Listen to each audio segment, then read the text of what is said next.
সেবায়তনের আরোগ্য ভবনের নবরূপায়ণের পর এবার সেই ভবনেই চোখে পড়ল এক সামাজিক উদ্যোগ। একদিন ব্যাপী বিনামূল্যে চক্ষু পরীক্ষা শিবির। 11 জুলাই 2025 শুক্রবার সকাল 10:30 থেকে শুরু হয় এই শিবির।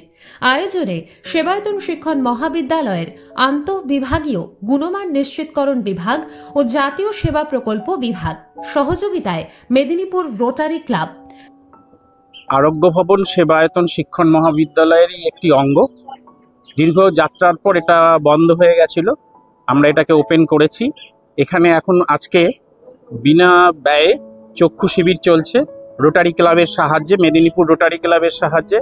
তাদের সহায়তায় এখানে বিনা পয়সায় চিকিৎসা করা হবে এবং যাদের ছানি বা অপারেশনের আছে তাদেরকে আজকেই গাড়ি করে নিয়ে মেদিনীপুরে নিয়ে যাওয়া হবে। কালকে সব অপারেশন করে আবার পৌঁছে দেওয়া হবে, এরকম ব্যবস্থা আমরা আজকে করেছি এবং এটা ব্যাপক সাড়া পাওয়া গেছে। এখানে প্রায় এই পর্যন্ত 200 লোক রেজিস্ট্রি করেছে। তাদের সকলেরই চোখ পরীক্ষা হচ্ছে এবং ছাত্রছাত্রী, সমস্ত স্কুল কলেজের যে সমস্ত ছাত্রছাত্রী আছে তারাও এখানে চোখের নাম লিখিয়েছে এবং একটা উন্মাদনার সৃষ্টি হয়েছে। আমরা চাই যে এইভাবেই মাঝে মাঝে এরকম বিভিন্ন শিবির হবে এবং এখানে আরেকটাও ঠিক হয়েছে, বিনা পয়সায় ডাক্তাররাও চিকিৎসা করবেন। আমরা সবাইকে বলেছি আপনাদের সহযোগিতায় এবং এরকম রোটারি ক্লাব বা আরো নানা রকম সংস্থার মাধ্যমে এটাকে আমরা সবসময় কর্মচঞ্চল রাখতে চাই। চোখের পাওয়ার থেকে শুরু করে ছানির প্রাথমিক লক্ষণ সবকিছুই সুচারুভাবে পরীক্ষা করেন অভিজ্ঞ চক্ষু বিশেষজ্ঞরা। আমরা এসেছি মেদিনীপুর রোটারি হসপিটাল থেকে।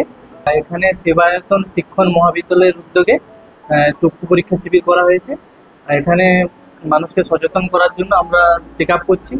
ঠিকঠাক পাওয়ারও দেওয়ার ব্যবস্থা আছে, ছানি অপারেশনেরও ব্যবস্থা আছে।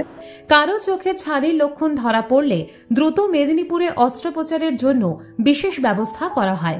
এই জরুরি চিকিৎসা ব্যবস্থা অনেকের চোখের আলো ফেরানোর পথে সহায়ক হয়ে দাঁড়ায়। ছানি হচ্ছে মানুষের জন্মগত যে লেন্সটা থাকে সেটা আমাদের থাকে, কিন্তু পরবর্তী আস্তে আস্তে ওটা ছানিটা ওই লেন্সটার মধ্যে ময়লা পড়তে থাকে।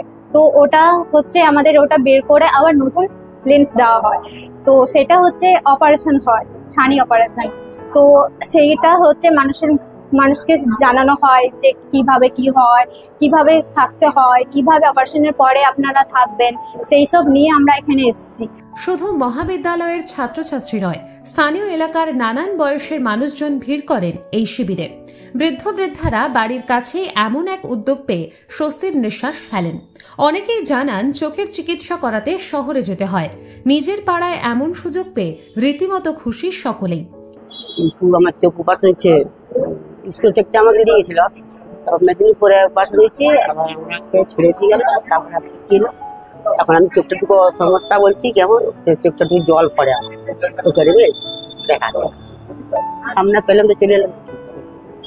আমি চোখ দেখাতে এসেছি, আমার বাড়ির সামনে সেবায়তনে, আর এখানে চোখের শিবির বসেছে, সেই জন্য খুব ভালো জন্য আমি এখানে। এই চক্ষু পরীক্ষা শিবিরের অন্যতম লক্ষ্য হল চোখ সংক্রান্ত বিবিধ বিষয়ে সচেতনতা গড়ে তোলা।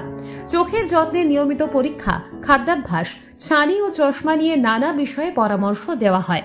প্রায় 200 জন মানুষ নাম নথিভুক্ত করে এই শিবিরে অংশগ্রহণ করেন। পাশাপাশি ছিল স্বল্প মূল্যে ওষুধ ও চশমার ফ্রেম কেনার সুযোগ, যা সাধারণ মানুষের কাছে এই শিবিরকে আরও কার্যকর করে তোলে। চোখ শুধু দৃষ্টির জানালা নয়, জীবন দেখার রঙিন ফ্রেম, আর এই শিবির যেন সেই জানালাটাকে আরও পরিষ্কার করে তুলল অনেকেরই জীবনে। সেবায়তন শিক্ষণ মহাবিদ্যালয়ের এই সামাজিক উদ্যোগ নিঃসন্দেহে প্রশংসার দাবিদার।